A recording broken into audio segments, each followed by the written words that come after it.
Say my sisters are vulgar in speech. Now, I've been around some other women. I've been around my sisters like I've always been, but I've been around some other women, and I can tell you that that's not a stigma that you can place solely on my sisters at all. There's some women who cut up a storm. You see all the different videos out there. They're not my sisters. They can cut up a storm. They getting up here. That's why you had the whole, Karen thing that's out there. You had the whole Karen thing. It's still out there because now you start to get videos of all these other folks who sit up here and cut up. They act up stupid in the stores. They act up stupid in the airports. They act stupid in the gyms. They act stupid in public.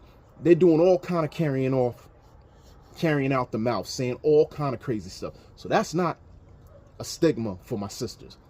I tell you the one thing for my sisters, what we have, which is the same thing for black men, is there's a vernacular. There's a vernacular that we have.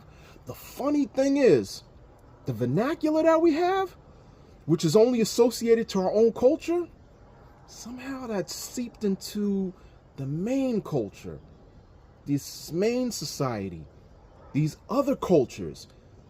And there's so much of this so-called disdain for our vernacular.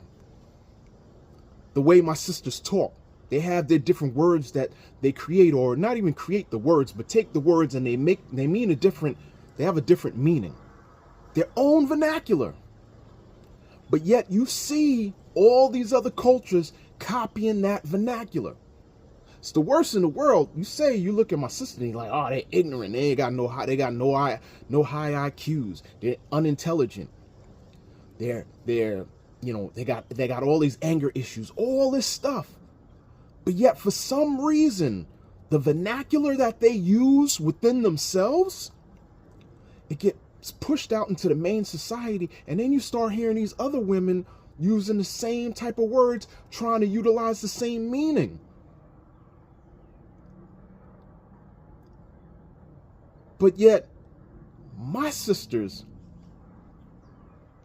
are the women who they shouldn't be placed on any type of pedestal. They shouldn't be at all looked upon as any inspiration. They have no worth to this culture, to this society at all. I find that funny. I find that extremely funny. That's why I say that my sisters being vulgar or whatever way that people place that stigma, it's not a thing that you can place on my sisters. It is a lot of these women. But I just want to make that one caveat that the vernacular, you don't like my sisters. You don't like them. You can't stand them.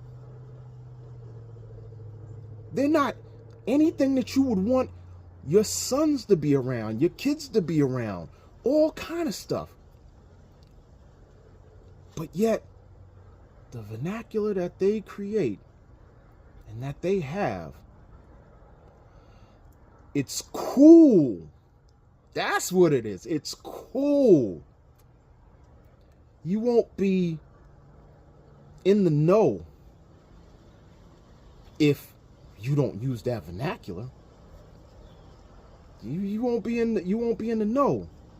Some reason why the regular English, the regular vocabulary words and those meanings, that's supposed to be the smart way to talk, right?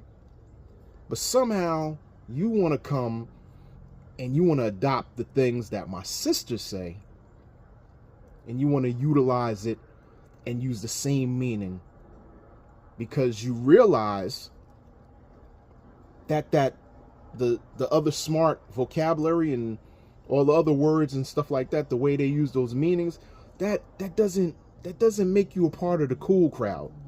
You know what I'm saying? It doesn't doesn't make you part of the unique crowd. Man, love my sisters, man. Love them. Super unique. Who would have thought? Who would have thought that they're vulgar and they create this vernacular, but everybody, all these other cultures want to adopt it. You know, it's funny. I was just watching this video they showed in, I can't remember what other country it was in, but the HBCU style marching that my sisters primarily are doing, my brothers and sisters are primarily doing. I watched the video of these folks in this other country, and they look very similar to my sisters here and what they do in HBCU bands.